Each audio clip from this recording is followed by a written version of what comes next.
بحبنا للدعوة لله رب العالمين تطيب.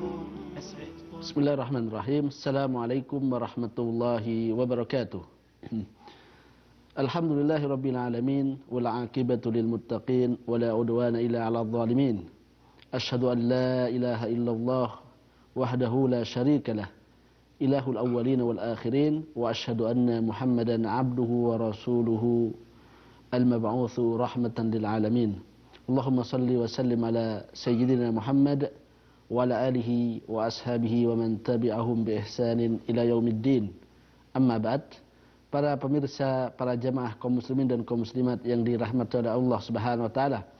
Alhamdulillah pada kesempatan kali ini kita berjumpa kembali dalam rangka melanjutkan kajian kita terhadap kitab Al-Arba'in An-Nawawiyah, yaitu kitab hadis yang merupakan karya dari Al-Imam An-Nawawi, yang di dalamnya terkumpul hadis-hadis Rasulullah SAW. Kurang lebih ada 42 hadis dalam kitab ini, dan insya Allah akan kita baca dan juga akan kita jelaskan dan mengambil beberapa faidah-faidah dari hadis Nabi kita Muhammad SAW. Baik, kita akan melanjutkan pembahasan terkait dengan hadis yang ke-6, ya, hadis dari sahabat yang mulia Nu'man bin Bashir radhiyallahu ta'ala anhuma, dan sudah kita jelaskan pekan lalu terkait dengan makna hadis ini, bahwa agama ini terdiri dari 3 hal. Yang pertama adalah sesuatu yang halal, yang jelas kehalalannya, dan bahkan mungkin ada ijma', ya, dari para ulama kita terkait dengan perkara-perkara ini. Dan yang kedua adalah perkara yang haram dan jelas keharamannya, dan bahkan barangkali ada ijma' di kalangan para ulama kita terkait dengan perkara ini. Yang pertama adalah seperti makanan-makanan yang halal, ya, atau perbuatan-perbuatan yang diperbolehkan, ya, atau juga ibadah-ibadah yang disyariatkan seperti salat, berpuasa, bersedekah dan lain sebagainya. Dan juga dalam perkara muamalah, seperti jual beli, dan juga perkara-perkara interaksi dengan sesama kaum muslimin, maka ini merupakan perkara-perkara yang jelas kehalalannya, dan hukum asal dari perkara ini adalah perkara yang halal. Kemudian yang kedua adalah hal-hal yang diharamkan oleh Allah Subhanahu wa taala dan jelas keharamannya, ya, seperti transaksi riba yang diharamkan oleh Allah Subhanahu wa taala dan juga oleh Rasulullah sallallahu alaihi wasallam. Dan juga ada perzinahan, hubungan interaksi yang dilarang antara laki-laki dan wanita, ya, khususnya yang belum menikah.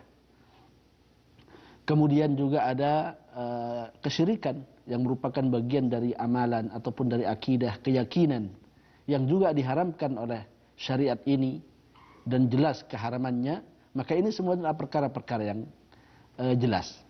Bagaimana sikap kita terhadap perkara ini? Yang pertama tentunya hal yang halal, ya, kita, jikalau dia makanan maka boleh kita makan. Makanan-makanan yang ada di sekitar kita, hukum asalnya adalah halal, maka boleh bagi kita untuk mengkonsumsi makanan-makanan tersebut.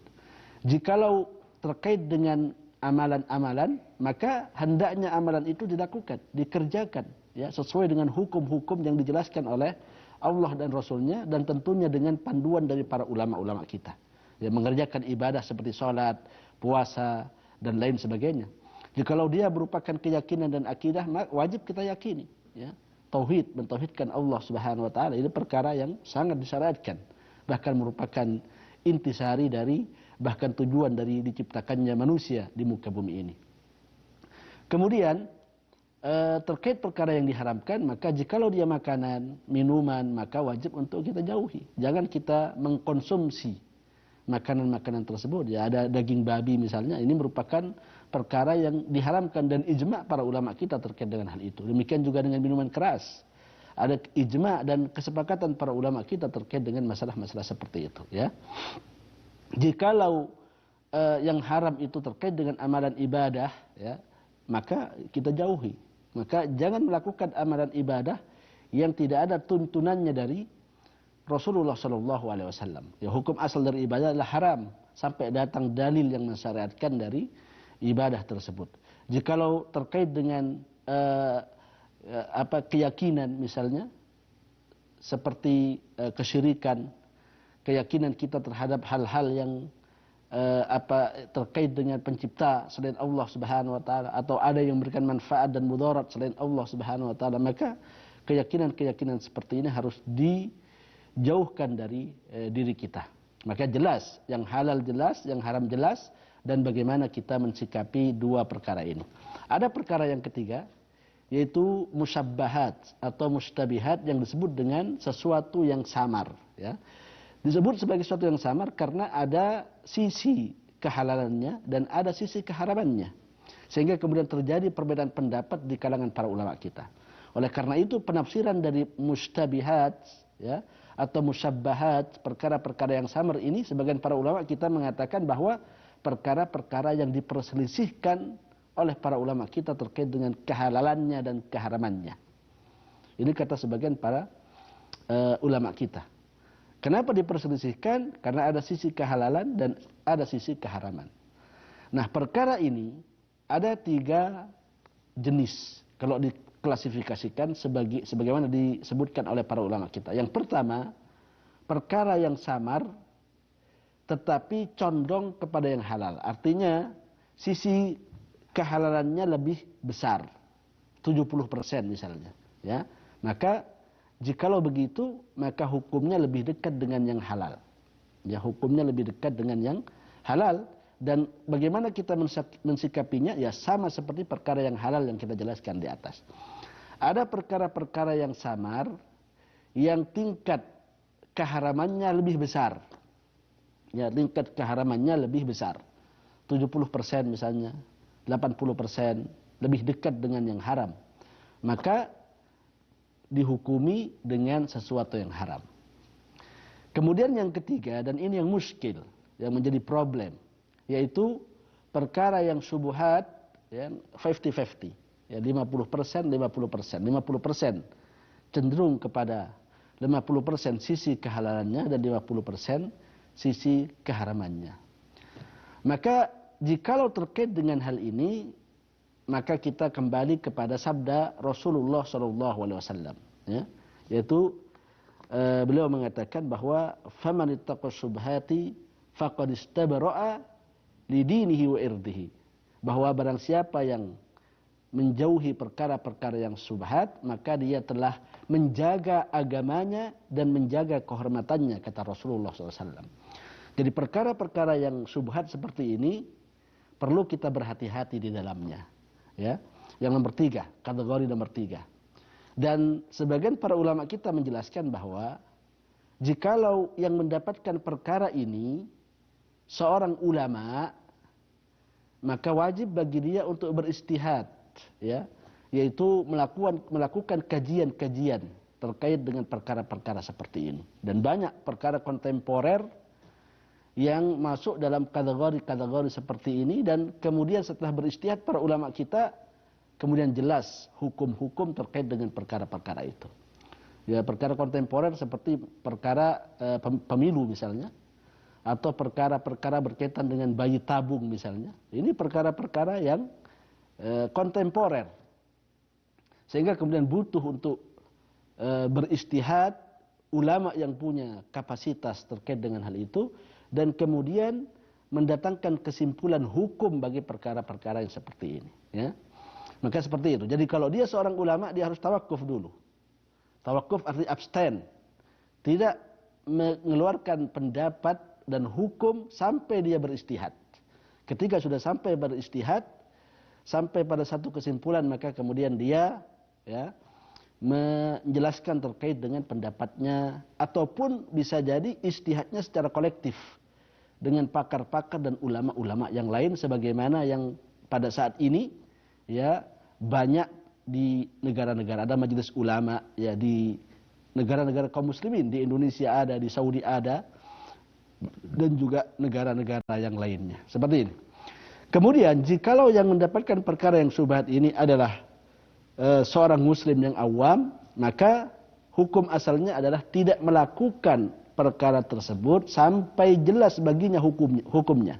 Bertanya kepada orang yang punya kapasitas dan kapabilitas, sehingga kemudian memberikan jawaban sesuai dengan dalil yang ada, dan kemudian dia bisa melakukan perbuatan itu. Karena kalau tidak, kata para ulama, kita mengatakan bahwa kata Rasulullah SAW, وَمَنْ وَقَعَ فِي الشُّبْهَاتِ وَقَعَ فِي الْحَرَامِ. Barang siapa yang terjatuh dalam perkara-perkara syubhat, maka dia terjatuh dalam perkara yang haram. Apa makna ini?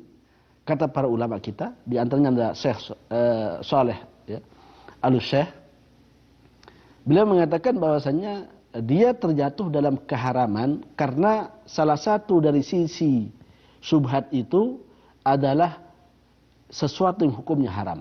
Maka dia terjatuh dalam sisi ini. Ini yang pertama.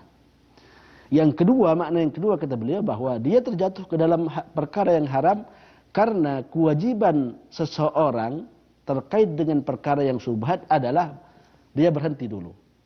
Tidak melakukan amalan itu, pekerjaan itu, sampai kemudian dia tahu hukumnya dengan jelas, baru kemudian dia melakukannya. Ya. Karena jadi ketika dia melakukan perbuatan itu tanpa dia melakukan kajian atau bertanya kepada ahlinya dan lain sebagainya, maka dia telah bertindak dan beramal tanpa dasar ilmu. Dan orang yang seperti ini tentunya terjatuh dalam perkara yang diharamkan oleh Allah Subhanahu wa taala. Wala taqfu ma laysa laka bihi ilm, kata Allah Subhanahu wa taala. Jangan kau lakukan perkara-perkara yang engkau tidak memiliki ilmu tentangnya, ya. Maka ketika dia melakukan itu atas dasar syubhat, samar-samar dan belum jelas baginya keadaannya, maka dikhawatirkan dia terjatuh dalam perbuatan dosa sebagaimana sabda Rasulullah sallallahu alaihi wasallam ini. Baik, kemudian Rasulullah sallallahu alaihi wasallam melanjutkan memberikan perumpamaan karra'i yar'a haulal himah. Ya, seperti seorang penggembala. Jadi dia memiliki hewan gembalaan, yar'a haulal himah. Dia menggembala di sekitar tanah atau di sekitar daerah yang dilarang untuk dimasuki. Al-hima itu adalah private area, area khusus yang tidak diboleh dimasuki kecuali yang punya otoritas terkait dengan tempat ini. Ya, bisa jadi tempat itu adalah private, milik raja ataupun milik kelompok tertentu, ya. Yaitu bisa jadi dia berupa tempat untuk untuk menggembala, ya. Rumputnya tentunya bagus, terjaga, terjamin, hijau, ya. Ketika ada seorang penggembala yang menggembala di sekitar daerah ini, ya, di sekitar daerah ini, maka kata Rasulullah SAW, karra'i yar'a haulal hima yusiku ayyartafi. Maka yang menggembala dekat-dekat dengan daerah ini ada potensi untuk masuk ke dalamnya. Maksudnya hewannya, ya. Karena tempat tersebut merupakan tempat yang menyenangkan, sehingga menarik perhatian hewan-hewan yang tidak punya akal untuk masuk ke tempat tersebut, sehingga kemudian makan dari tanaman dan rumput yang ada di tempat tersebut. Maka al-hima, ya, ini merupakan perkara-perkara yang diharamkan oleh Allah Subhanahu wa taala. Sebagaimana sabda Rasulullah SAW, ala wa inna likulli malikin hima. Ala inna likulli malikin hima. Ala wa inna himallahi maharimuhu. Ketahuilah bahwasanya sebuah raja memiliki private area, tempat yang khusus. Dan tempat yang khusus yang dilarang oleh masuk, yang dimiliki oleh Allah Subhanahu wa taala adalah hal-hal yang diharamkan oleh Allah Subhanahu wa taala. Maka ketika kita bermain-main di area ini, ya, dan area ini disebut dengan syubhat oleh Allah dan oleh Rasulullah SAW. Jadi al-hima itu adalah yang diharamkan oleh Allah Subhanahu wa taala. Yang di sekitar yang diharamkan ini adalah syubhat, perkara-perkara yang samar itu. Barang siapa yang banyak berinteraksi dengan perkara-perkara yang syubhat, maka dia akan terjatuh ke dalam keharaman sebagaimana sabda Rasulullah sallallahu alaihi wasallam. Kenapa? Karena hati kita lemah, ya. Sedangkan perkara-perkara yang haram seakan-akan menyeru kita, memanggil kita untuk melakukan perbuatan-perbuatan tersebut. Maka ketika kita berada di daerah tersebut dan ajakan untuk melakukan perbuatan yang haram itu kuat dan iman kita sedang lemah, maka kita akan terjatuh ke dalam perbuatan yang diharamkan oleh Allah Subhanahu wa taala. Oleh karena itu, ya, dengan permisalan ini, ketika kita berhadapan dengan sesuatu yang syubhat, yang samar-samar, sesuatu ini berarti dekat dengan perkara yang diharamkan oleh Allah Subhanahu wa taala. Khususnya jikalau 50-50, yang halal itu 50, kemudian yang haram itu adalah 50. Maka berhati-hati dengan perkara yang seperti ini, sehingga kemudian menjadikan keimanan kita lebih terjaga, hati kita lebih bersih dan lebih suci, dan juga tidak ada lambaian dan panggilan dari setan untuk melakukan perbuatan-perbuatan yang diharamkan oleh Allah Subhanahu wa taala. Karena kita memang sudah dekat di daerah itu, daerah yang syubhat, ya, yang diperselisihkan oleh para ulama kita. Maka hal yang paling baik bagi agama kita terkait dengan perkara ini adalah menjauhi perkara ini agar kemudian kita bisa selamat dari perkara-perkara yang syubhat. Ikhwan dan akhwat yang dirahmati oleh Allah Subhanahu wa taala, di antara hal yang disebutkan oleh para ulama kita terkait dengan hal ini bahwa jikalau kita ingin jauh dari perkara yang haram, maka jauhi perkara-perkara yang syubhat. Yang syubhat. Barang siapa yang jauh dari perkara yang syubhat, maka dia insya Allah akan selamat dari hal-hal yang diharamkan oleh Allah Subhanahu wa taala. Ya, meskipun kita tahu bahwa manusia bukan maksum, terjaga dari dosa. Tetapi dengan ikhtiar ini menjadikan dia lebih dekat dengan ketakwaan dan keimanan kepada Allah Subhanahu wa taala. Dan barang siapa yang ingin jauh dari perkara yang syubhat, maka hendaknya dia tidak bermudah-mudahan dalam perkara yang mubah, sehingga kemudian tertarik hatinya untuk melakukan perkara-perkara yang syubhat. Nah, ini disebutkan oleh sebagian para ulama kita. Sebagian yang lainnya mengatakan bahwa barang siapa yang ingin istiqamah dalam hal-hal yang diwajibkan oleh Allah Subhanahu wa taala, melakukan perbuatan-perbuatan yang diwajibkan oleh Allah Subhanahu wa taala, maka hendaknya dia berusaha untuk komitmen dengan perkara-perkara yang disunnahkan oleh Allah Subhanahu wa taala. Karena perkara yang disunnahkan ini akan menjadi benteng baginya, sehingga kemudian dia istiqamah untuk berada di atas perkara-perkara yang diwajibkan oleh Allah Subhanahu wa taala. Dan barang siapa yang ingin istiqamah di atas perkara yang hukumnya sunnah, maka hendaknya dia berhati-hati dengan perkara yang hukumnya mubah. Tidak berlebih-lebihan dengan perkara yang mubah, dan tidak mendekati perkara-perkara yang syubhat, sehingga kemudian menjadikan agamanya lebih selamat di sisi Allah Subhanahu wa taala. Inilah yang kita sampaikan pada kesempatan kali ini. InsyaAllah kita akan lanjutkan hadis ini di waktu-waktu yang akan datang. Semoga Allah Subhanahu wa taala memberikan kepada kita ilmu yang bermanfaat. Wa sallallahu ala nabil mustafa wa ala alihi wa sahbihi wasallam. Assalamualaikum warahmatullahi wabarakatuh. كي أراه بنا للدعوة لله طيب الحياة بحبنا للدعوة لله رب العالمين تطيب أسعد قلوبا بالهداية والتقى ونر طريقي كي أراه يطيب طيب الحياة بحبنا للدعوة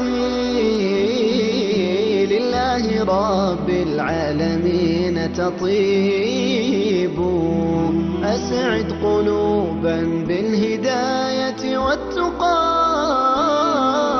وأنر طريقي كي أراه يطيب وأنر طريقي كي أراه يطيب